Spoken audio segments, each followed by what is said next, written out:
People are trickling in. I'm going to hit the record button, if that's okay. Go ahead. And I'm not gonna do the intro like this is Gabriela that does this and this. I'm gonna tell a little bit about what I know about you. Then you can share what you want to about your background, what you've done, who you are for those that may or may not know. Mm-hmm. But I got to experience Gabriela. She came down to San Diego with you at the time, your My partner, right? partner, Yeah. my business partner. Your business, yes, your business partner, and you guys did a program, and it was actually for my restaurant, for my business, and I just wanted to hang out with you guys too. It was perfect. And you guys came to my house, and to this day, my employees still talk about it. To be honest with you, Oh, so yeah, I just wanted to give you a heads up, and it's been kind of cool.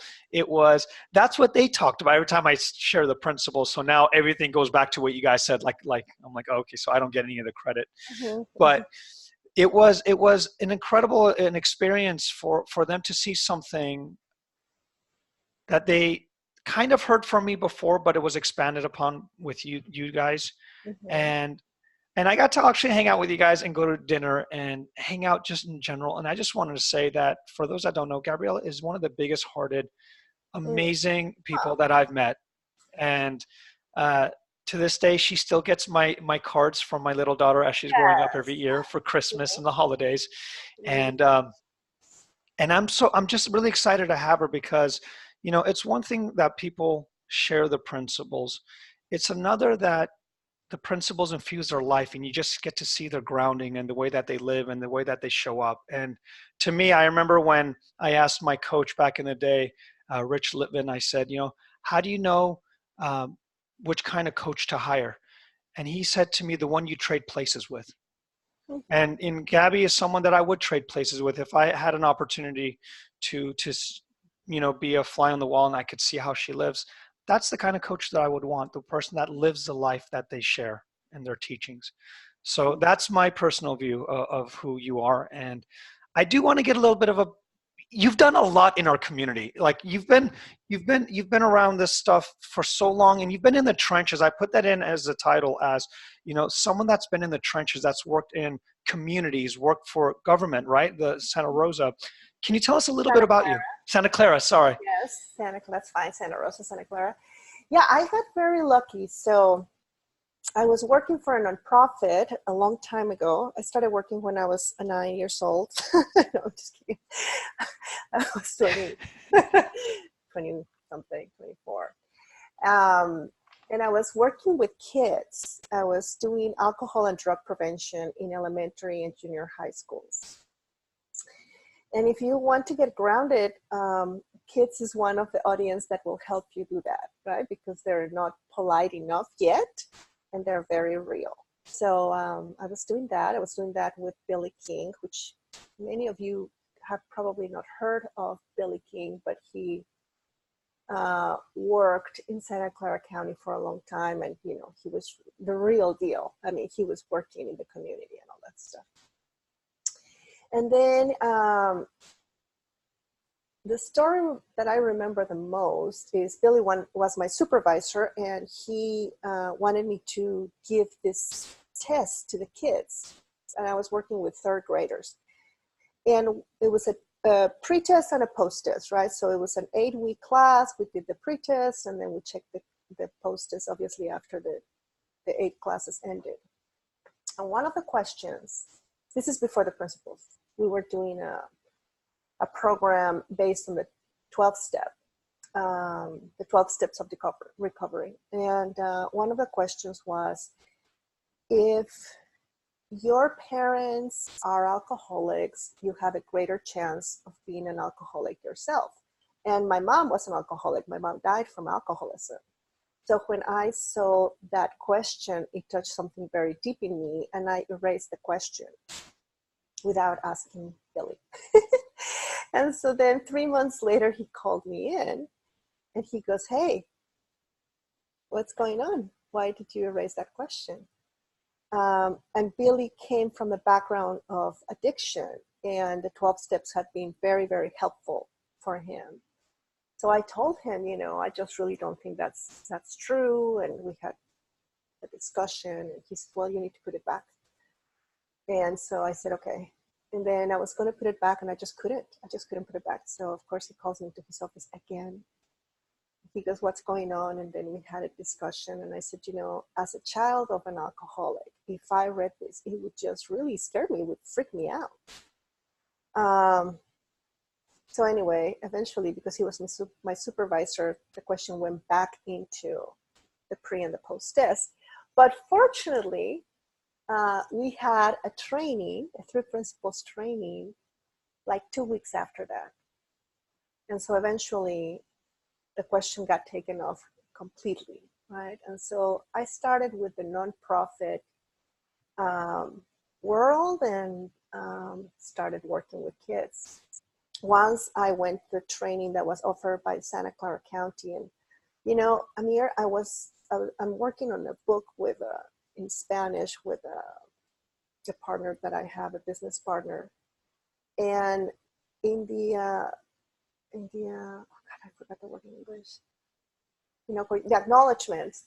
I want to tell you a little bit about Santa Clara County, because Santa Clara County had a government program in the Department of Alcohol and Drug Services, which was part of the health and hospital system, which Bob Garner funded completely. There were 5 employees, and at one point, like 18 or 20, no, well, maybe like 15 contractors.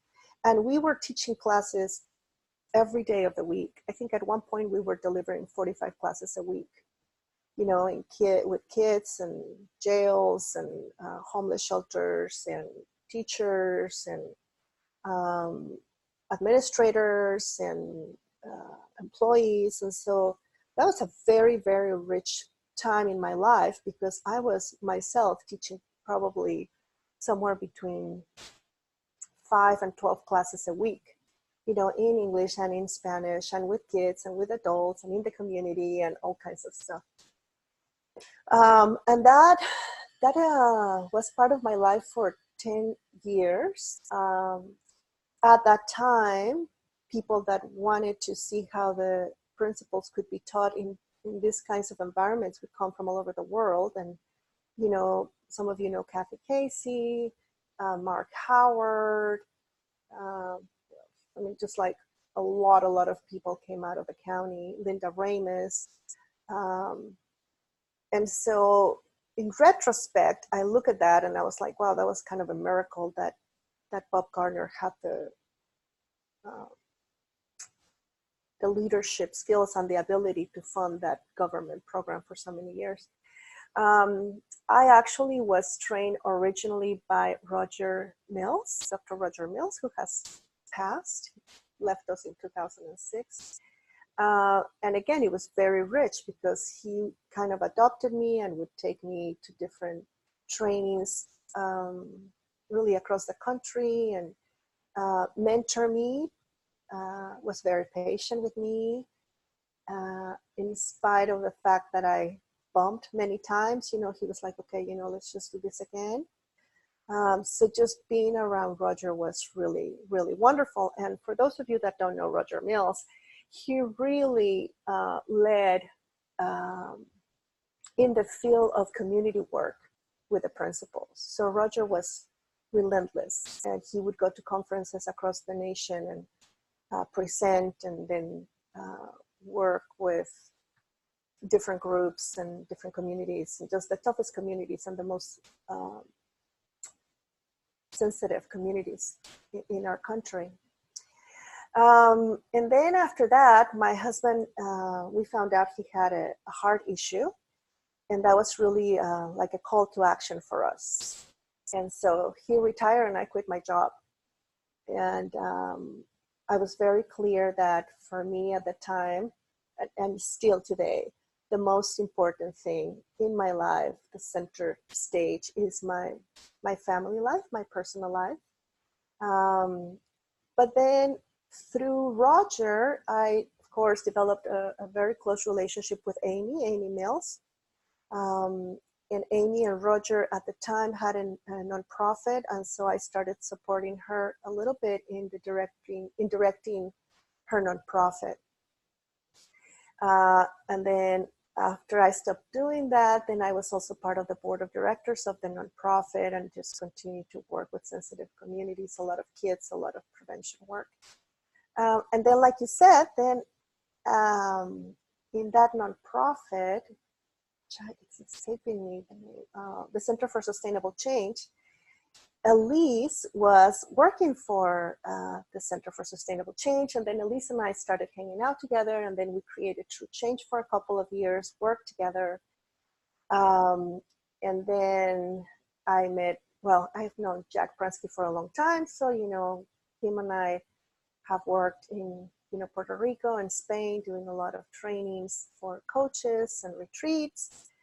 And currently I'm working with him, having private clients, and I'm also working with an organization that is called ICG, which is an online coaching school, automated system. I mean, it's kind of like a remarkable thing because it's an automated system coaching school that's online, and it's in Spanish. So it's for a lot of people in Latin America and, everybody around the world that speaks Spanish. So I have really been focusing on the Spanish-speaking community. And so currently I go and do trainings and retreats in Colombia. And so that's kind of, the journey. But it has been, so I started, my first training was in 1996. And so, it's been on, Amir. I mean, it's been like Still going strong, and still going strong, huh? Still going strong, and just with different communities, and it's been a blessing. It's been really a blessing. And what an incredible journey. And this is a question, Gabriela, that I ask everybody that's on the call, and I'd love to get your opinion, considering that you didn't start out seeing the principles and then going into hotel rooms with people that already know what the principles are. You started with blank slates, right? You went to communities that had no idea what this is. So from your point of view, what's the most important thing to share when we share the principles to people? Like, what do you see, and especially when people have no idea what you're about to talk about? What do you find to be maybe I'll change the wording. What do you find to be extremely useful or valuable for people to see? Mm-hmm. I worked, just to put this into context, but I worked with many people that were mandated to come to our classes, or with kids that couldn't leave, they were kind of like captive audience that did not want to learn in many cases, and that were in really difficult circumstances. So I would come in with what I found helpful. But the most important thing that I learned was to really be present with people and to understand that I was talking to the principles in action. I like to use this word, and some people, it doesn't click for them, but I like to use the word divinity. And to really see that, or another word is like, I like to see that in spite of their current circumstances, being in jail, having addictions, having mental health issues, being homeless, that through all of that there is a human being that has an untouchable spirit. And because I had sometimes only an hour or an hour and a half, and then that's it, right? It was an ongoing class that would require me to explain the principles to some level, because people were coming in new, and some people had been there for a long time. But really, what I found is that getting very present in the room, really seeing the principles alive and not just as a theory, seeing that for me in them had an impact. You know, I could feel the room kind of just like quieting down, and the conversations that I had with them were powerful. So I would say that, you know, Sid used to talk about the feeling. The feeling is very important. The feeling, it informs you as to what's going on. And what I found was that that was the feeling is the scenario. The feeling is really letting you know how present all of us can be. So I would say that before any teaching, before any sharing, I learned that being present, connected, developing rapport, you know, that's another terminology that people use, that really was the most important thing, because otherwise nothing that you share really takes hold, you know? Yeah, no, I'm glad that you said that, because a lot of people get stuck. They'll say, I'm doing a talk next week. How do I share the principles? I'm going to go speak to a group of doctors or at a homeless shelter. And right away they're thinking principles, principles, principles. And from what I heard from you, you're saying, take a break from the principles, be in the room with them first. Mm-hmm. Is that true? It's not, let me go in there and shove the principles down their throat. It's, hold on, let me see who's in the room, including myself. Mm-hmm. Yeah. Is there some truth to that? Absolutely. That's exactly what I learned. And I, you know, I would spend time reflecting. I would spend time learning my audience. Who are you talking to? And again, I learned this through a lot of mistakes. You know, I mean, there were years where I came in with an agenda. And it's like, no, this is what you need to learn. This is the most important thing in the world. And it just doesn't work as well, because people want to be seen, you know? People want to be seen. People want to be recognized. Even people that are doing very well. So I think there's something very important about being present in the room. And I don't know how much we talk about that today, you know, but I was, I mean, at that time, and, you know, even when I went to see Sid, there was a lot of attention put upon the feeling. And so for me, that's really a component, if you want to call it that way, that is very alive in my life, you know, even in my personal life, even, you know, with my day-to-day dealings with people. So how, if that's the case, how would you start? Do you plan your talks? Do you know what you're kind of going to talk about when you walk into a room that's very fresh, in the sense of they don't know anything about you, anything about what you're about to share? Do you set anything up? Is there, I mean, how do you start? How do you start with something that's going to be revolutionary, but for them it may be like, what is this lady talking about? I have no idea what she's saying. Mm-hmm. How do you start that to kind of ease it? Mm-hmm. You know, I really spend time reflecting on my audience. Who am I in front of? I really do. So, for example, I used to go and talk to universities, to students that were studying to be teachers, and that were in their last semester. And I was studying, okay, what are some of the issues that they encounter, you know? And so one of the things that I found out, for example, is that teachers have a very high rate of burnout. And so I would go in there, and my topic was, you know, do you have passion for teaching? Yes. Do you know that there's a high rate for burnout? Yes. Would you like to know how to not get it? Would you like me to share something with you that could really help you throughout your careers to stay fresh and to engage? your students and to deliver the best teaching possible.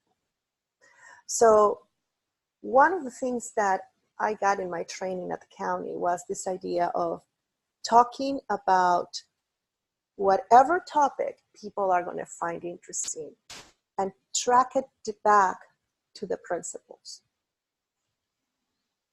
You know, Gabrielle, what I really loved about what you just said too is it's not about you. Like when you're saying you really reflect, you're not reflecting on what you're going to say, you're reflecting on what's going to be useful for them. Yes, Is absolutely. that what you're saying? You're not saying, well, I'm going to reflect on what I think is going to be useful for them, what I think they need to hear. It's, you literally said, is burnout something that's an issue for you? Would that be useful? Is this something you guys would like? And if they say no, then you go into the direction that they need to go to. I'm Absolutely. assuming, yeah. Yeah, and that's happened. You know, that's happened Yeah, sure. where I have come in and talked to people and, hey, you know, I really want to talk to you about this. And because people are polite, adults are polite and going, yes, but pretty quickly I can tell, okay, this is not landing. So I'll ask them, you know, how's this going for you? You know, whatever. It's like, well, what's alive for you? Yeah. So yeah, it's about serving them. And that's why it's very important to get present and to really listen. You know, listening will inform you. What do you need to share? I don't know if that makes sense to you, but I'm listening. So, and it, you know, that I've worked at a recovery center now for 4 years, and I wish more people really took note to what you said, because for many of the years I thought I had to do the song and dance, and I was not listening because I thought it was my job to have them get their insight. And with what you're saying, with this deep listening, you're part of the thing that we're all looking for. Now it's not I'm helping them, it's what we're seeing together. Mm-hmm. It's now become an exploration, and it took so much off my back. Mm-hmm. Right? It took so much off my back. So I'm with you. I think that is a tremendous thing that we don't talk about, because we always talk about how do we share the principles, but we don't talk about the first thing, which is, well, are you present to even allow the principles to come through this conversation? Are you even available? You know, if you're not available, whatever you're saying is just a shtick. It's just some words that are coming out of your mouth. Mm-hmm. Yeah. Mm-hmm. Mm-hmm.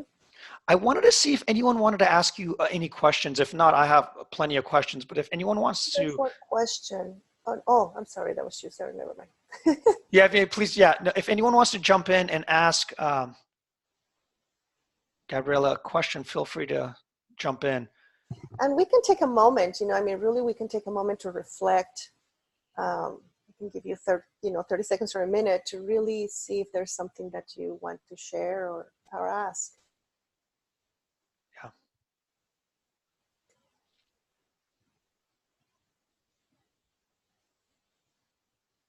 And while people are reflecting, I have a question for you. Yes, go ahead. Thank you. What do you do when there's people in the room that are like, it's different for me. You don't know my history. You don't know my past. I know you've dealt with a lot of people that have had some pretty rough childhoods or past. And how do you get through somebody that can say, look, I know what you're saying must be great, but that won't work for me?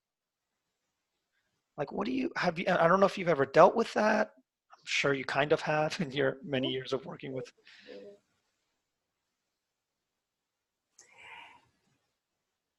You know, again, I go back to listening. I was like, you know, tell me about this. So I would say that probably in a session, I spend somewhere between 50 and 75% of the time listening.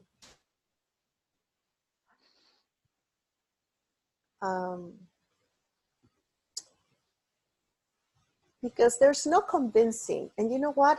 This is interesting because I used to get a lot of resistance. Even in classes or individually, I used to get a lot of resistance. And I don't as much anymore. I mean, I really, it doesn't feel, it probably decreased by 80%. And I think it had something to do with me because I would walk into the room and I would want to convince people of this. You know, I was just like, you have to know about this.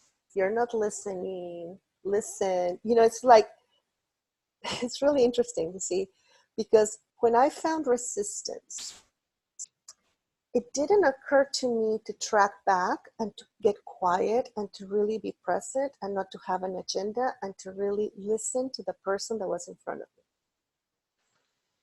What I did was like, let me tell you louder and harder or a different way or like a underground, you know, kind of a way. Let me ask you a little question that will get you where I want you to be. Yeah.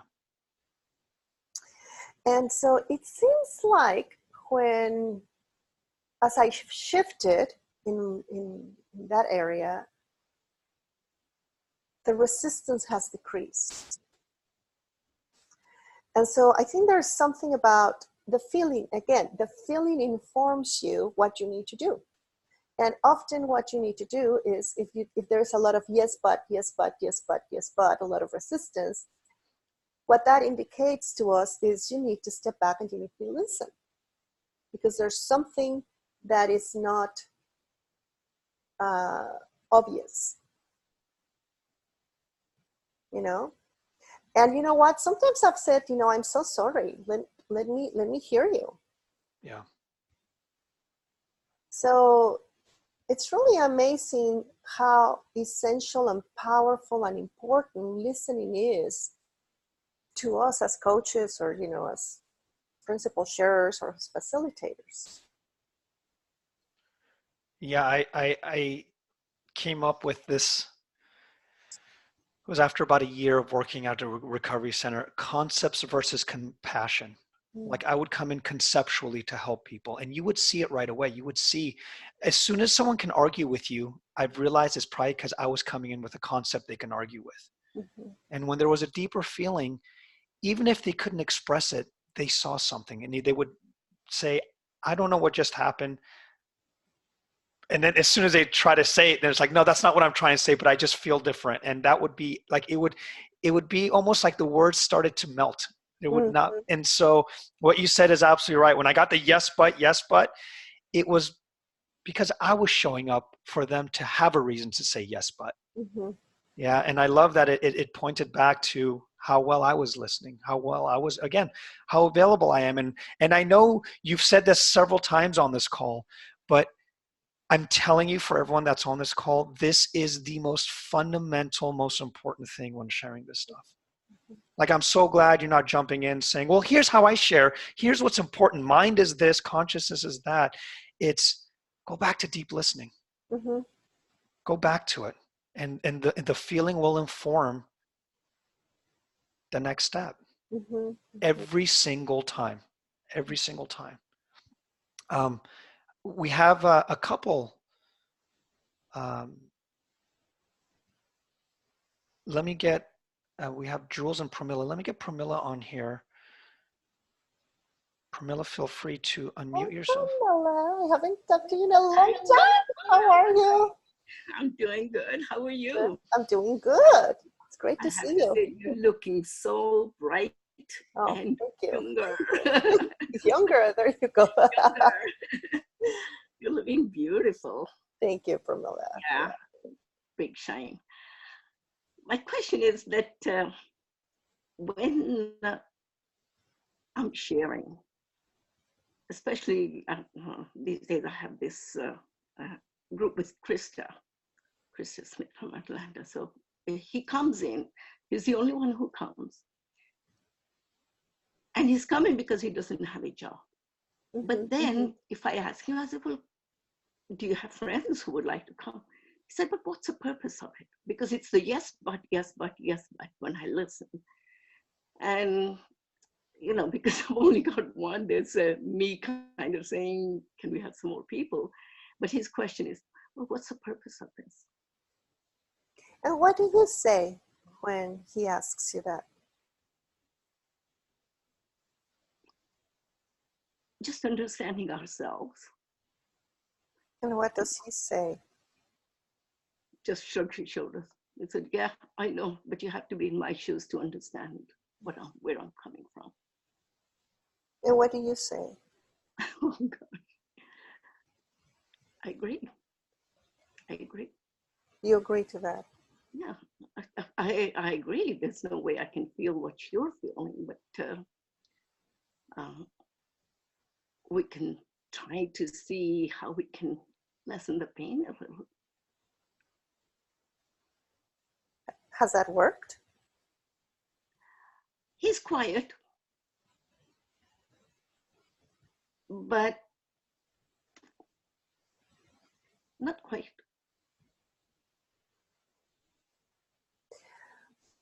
Are you curious about what he means by being in his shoes? No. Mm.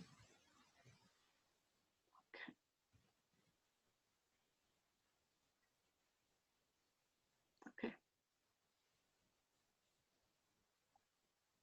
You know, what I when things are not working, when I'm working with a client and things are not working, right? I'm like, okay, there's something I'm not seeing.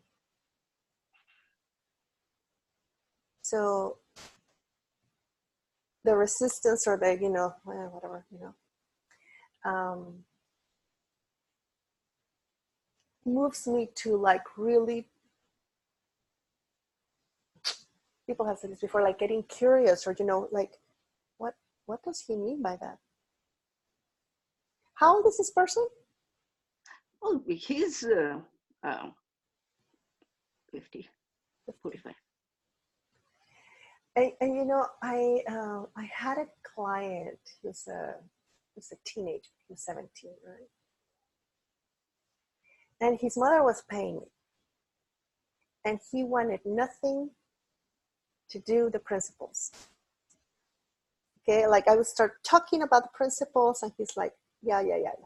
yeah, right? And I was like, okay, what do you want to do? Because I want to go to Starbucks, have coffee, and go for a walk. It's like, okay, I can do that.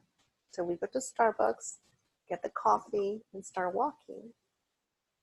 And after a while, I started feeling anxious because I was like, I need to start sharing something with this kid. I'm getting paid.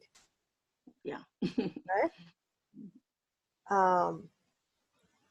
And I was like, so, that thing about thought that we've talked about, and I would try to connect it to something that it was alive for him. And he would give me like a minute and a half. And then he goes, yeah.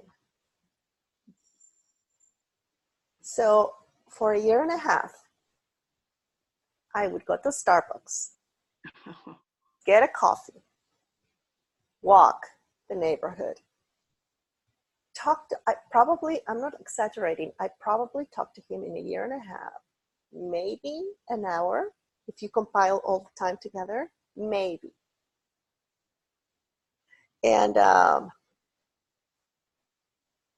I was quite anxious, I have to tell you, because I was like, I just don't know. I mean, this kid showed up every time, right?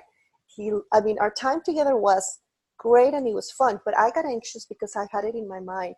I have to do something. I have to teach him about the principles. I have to give him some understanding. I'm getting paid. Okay, so all of that was going on in my mind. And anyway, after a year and a half, he graduated from high school. I mean, this kid was actually a kid that had been adopted from Romania. He lost both parents, right? So he was in a state facility where the kids were left alone for a long time. So when his adopted mom, which is actually the most incredible woman, really, adopted him and brought him back to California, she took him to Stanford. At Stanford, they gave him a lot of diagnosis. Okay, So he had been, this is a kid that had struggled. He was coming out to be gay. He was not popular in school. School was painful for him. He had been bullied a lot. So do you see how all of that in my head, I was like, if he only knew this, if he only knew that, if he only could hear that. And this kid was, no. I just want to have coffee and I just want to go for walks.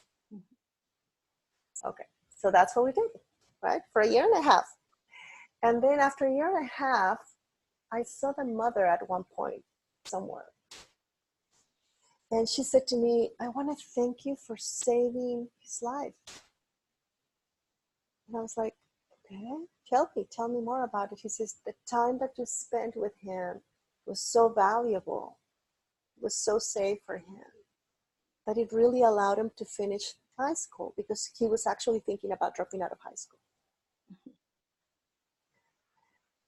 So I'm telling you this story because particularly when people are struggling in their lives a lot, everybody's trying to save them. Everybody's coming at them with trying to fix them. And what I've seen is that there's something really valuable about just being with people and going where they want to go and having coffee, you know? Mhm. So let your client inform you. What do they need in this moment? Get out of my head. And what do they need, right? What do they need? Maybe he just needs a cup of coffee, or maybe he just needs to go for a walk, or maybe he just needs, to watch a movie. I've tried going there, and all he says, my head is so full. Just want to drop these thoughts. And ask him, well, how can you do that? What do you think? Mm. And, I can't. That's who I am. Mm. That's the reply I get every time. So he's a good teacher for you. He's a good teacher for you. Yes, he really is a good teacher, because there's something in there. When I was working with kids, I noticed they did really well. Our class was an hour and a half, and I noticed they did really well probably for like 45 minutes. And then they struggled. It was a struggle. So then my idea is like, how do I get them to focus, right? How do I get them to focus? Blah, blah, blah. We need to do this, etc. And then one day I asked them, well, what do you guys want to do? Like, we really want to go play basketball. And I was like, okay, we're going to have 45 minutes of class and 45 minutes of basketball. That's what we're going to do. So I think a lot of the time sometimes we don't use our common sense, Mm-hmm. I think a lot of this is about just common sense, right? Like, you wouldn't get with your girlfriends and have a plan with your girlfriends and go like, okay, I mean, it just kind of, there's a fluidity about being with another human being. And then I used to play games with them. Currently I have a client. She talks her stories for 95% of the time in our sessions. Okay, she tells stories, and her stories are very entertaining. They're very fun and all this stuff. And again, I started feeling like, okay, hold on a second. We need to start kind of focusing or doing something here, right? Because I'm getting paid. Mm. And I said, I just sort of feel like we've been talking about a lot of stories, and I think that's really great, but would you like to do this, because should we start talking more about the principles and, you know, because you're studying to be a coach and blah, blah, blah. And she goes, you know, I just really feel like the time together has been so valuable. I just want to let you know that it has not been a waste of time.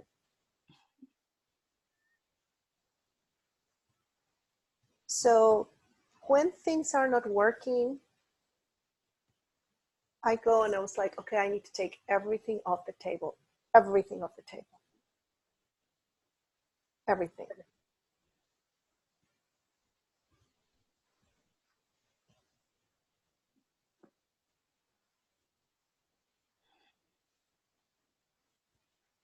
Everything off, Pramila. Everything off. And let's just kind of see in real deep listening, or in more or maybe longer. You know? See what comes up for you, but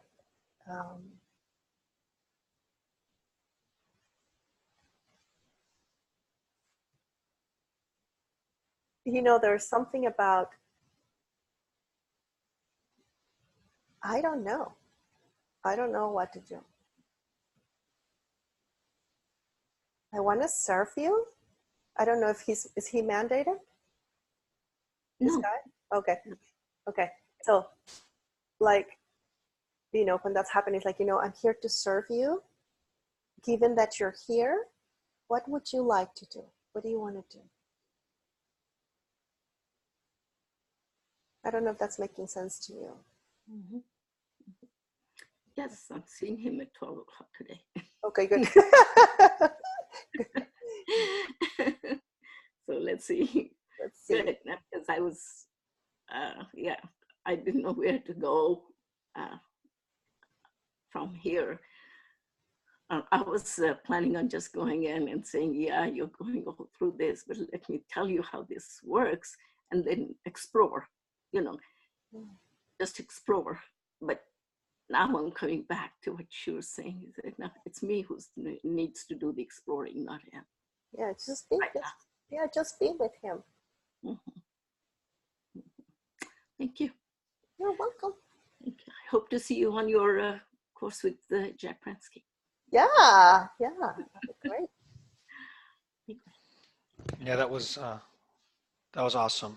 Thank you for that. And we have Jules wanted to share something if you're still up for it. Of course. Hi, Jules. Hi. Everything that you're saying obviously resonates so much. I work with teenagers, children of all ages, and I've literally just come off a phone call with a mum of somebody that I've seen once so far. You can hear the TV in the background. It's my daughter. She's watching the film. And the young girl's 17 and she's being quite down. She's drinking quite a lot. She's using drugs quite a lot. She's going through a rebellious teenage phase, as they do. I quite often do. But she's very, very down and she can't see any reason why it's worth living. Yesterday, she basically told her grandmother and her mum that she wanted to kill herself, and she went and got a knife out of the kitchen, and there was a bit of a hoo-ha as the mum got the knife out there, and there was quite a lot going on, and they are understandably very worried, and they want me to do something, to fix something. And when last time I saw her, all I basically did was we just sat, and she didn't say a great deal, but you could see her moods going up and down. She cried. She said there's nothing to live for. Then I showed her a photograph of my dog, and we just, how cute is the dog? And you know, we just spent some time connecting really, and just waiting to see what was going to come up. And I've said to the parents today that all I can continue to do is do that, is be there, is listen and be with. Because we can talk, they can do as many things, throw as many people at her as possible, but until she's ready to listen, she's not going to hear anything. So this conversation that you're having seems very valid where I am literally right now, because I'm going to see her later on as well. So I don't know if there's anything else that you would add to that, but that's where I am. Yeah, you know, it's interesting because a lot of my training comes up, my county training, and this is what I mean. When I worked in the county, I was a mandated reporter. A mandated reporter here in California means that there are certain things that if you encounter with your clients, you will report to the authorities or social services or something. This has been reported. Okay, good. That's all standard safeguarding issues are just, don't worry about that. All safeguarding issues are followed and redone. Police have been informed, social services have been informed. Okay, she good. has carried as well, so yes. Good. So, you know, for those of you that don't know what that is like there are some times where clients, where, you know, where people need to be in a safe space, you know? So if you have somebody that's suicidal or somebody that is homicidal or somebody that is experiencing a serious bout of eating disorders and their life is in danger, they need a safe place. Okay? And so I think also it's common sense on our part to act on their behalf. Now it's tricky. You know, I want to talk a little bit about this because this could be, let's see. You need to understand what are the laws of the area that you're working in. Okay, there are laws in California, where I am, that are very strict. And so I cannot call myself a therapist, right? Because I am not a therapist. And I need to be very clear with my clients on that. When I have a client, I send them a contract. In the contract, one of the clauses says that I am providing an educational service and not a therapeutic service. And that if at any time my client needs a therapeutic service or needs medical attention, that it is really their responsibility to obtain it. I would recommend every one of you to have something like that with your clients before you start. We do have that contract as well. I've got a contract with her, and it's Right. known that everything's confidential unless standard self-harm to herself or others. She has been to see the doctor, she has been to hospital, she's on medication, all of those bases are covered. I just didn't go into all of that but I understand the importance of it, but they are all covered in my point. Yeah, super, Jules. The education part is really good though. I like that bit. Yeah. Well. Yeah, and you know, I'm just saying that because some of us go into coaching, or you know, without that part, and so we need to understand that. On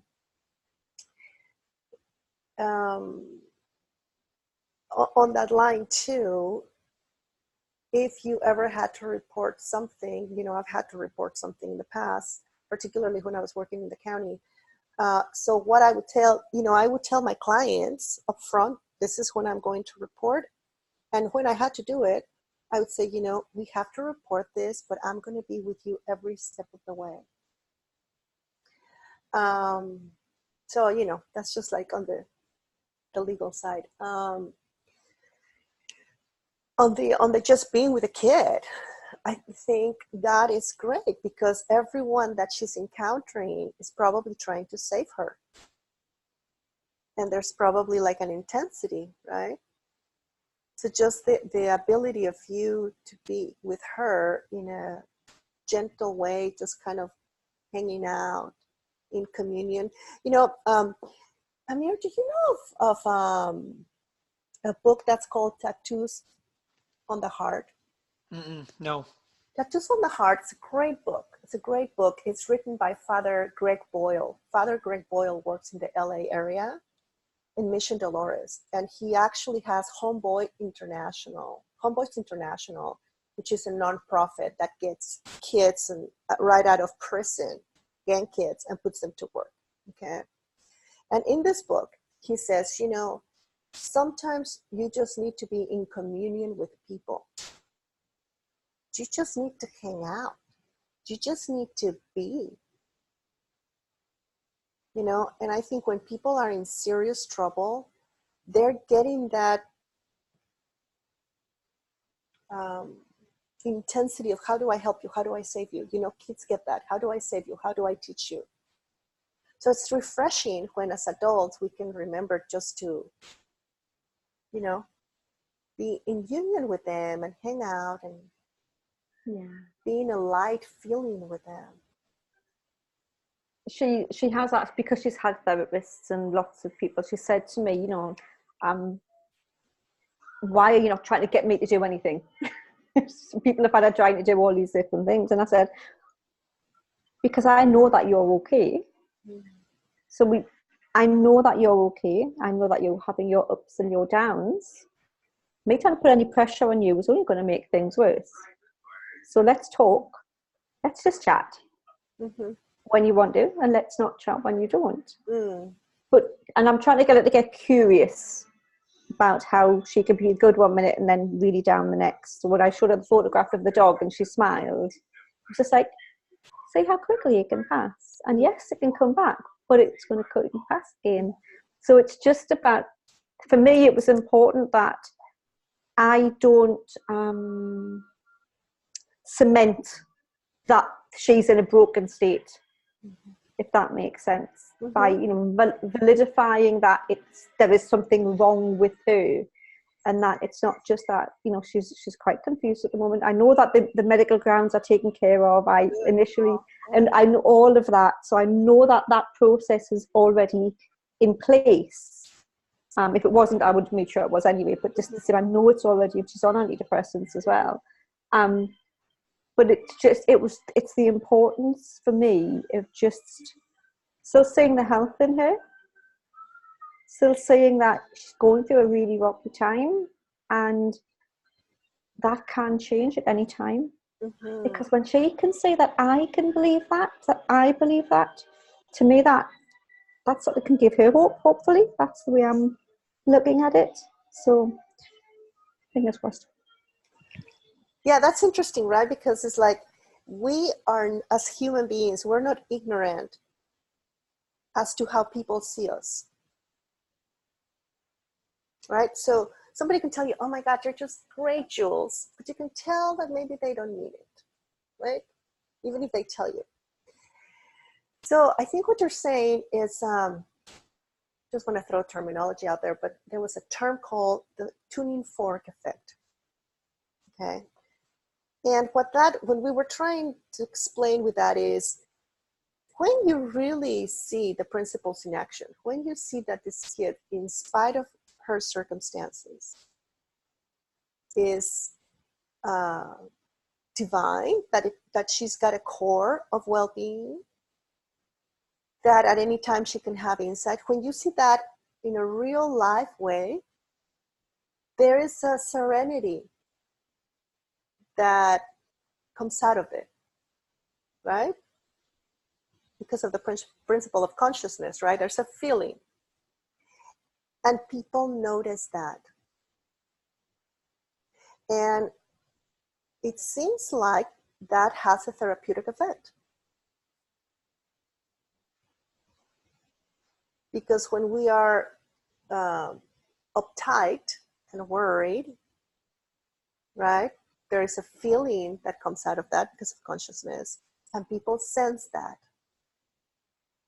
And so I think, yeah, you're right on, Jules. Just being with her, just hanging out with her, can provide like a sanctuary for her just to be with you. Cool. Thank you for both you guys. This was I loved listening to this conversation. It was awesome.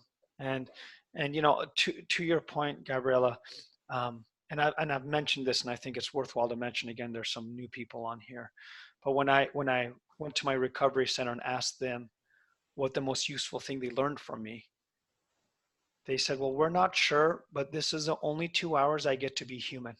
And not an alcoholic, and not a deadbeat dad, and not somebody that doesn't do anything right. I just get to be me for 2 hours, and it's been the most useful thing I've ever had. Right? And that was such a wake-up call for me, because I thought it was my job to share the principles, but many of the people in our world don't get to be human.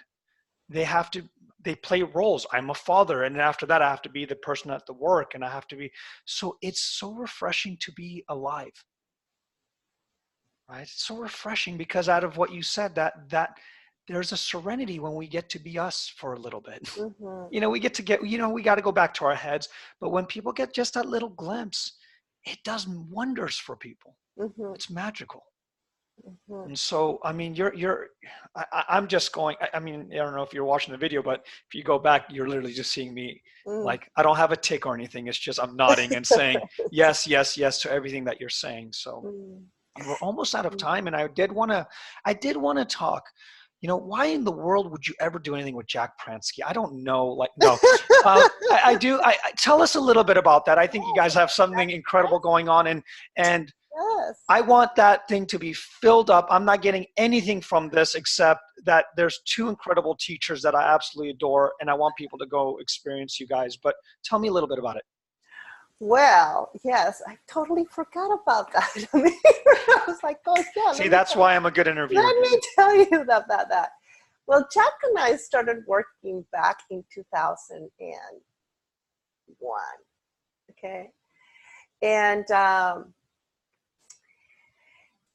I learned about the power of listening from Jack. I mean, you know, Jack's like really brought listening alive for me. And so Jack and I have been working with Sheila Massen and Katja Simmons providing retreats in Spain. Okay, so we have a program that we're offering because I think Jack, you had Jack last week, right? I did. Yes. And so he's retiring, you know, he's tired and he wants to go and enjoy his life. And we were sitting down and we were thinking, okay, what could he wanted to provide something, you know, kind of his last offering. And so we're offering a program where you will be meeting in a small group with Jack and I. We are going to be talking about coaching. We are going to be talking about how to share the principles, not only in a coaching session, but also, you know, as parents and children and wives and, you know, teachers, whatever your profession is or your daily life is. So we will be meeting in a small group online 3 or 4 times before the retreat. Then we're going to be going on retreat, and then we're going to have a webinar series after.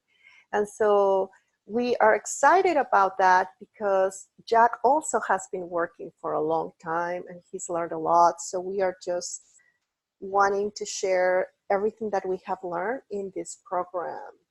I don't know if you have the link. Do you have the link? I do. I'll put it on the YouTube as well as, yeah, I've been putting it on everything that I.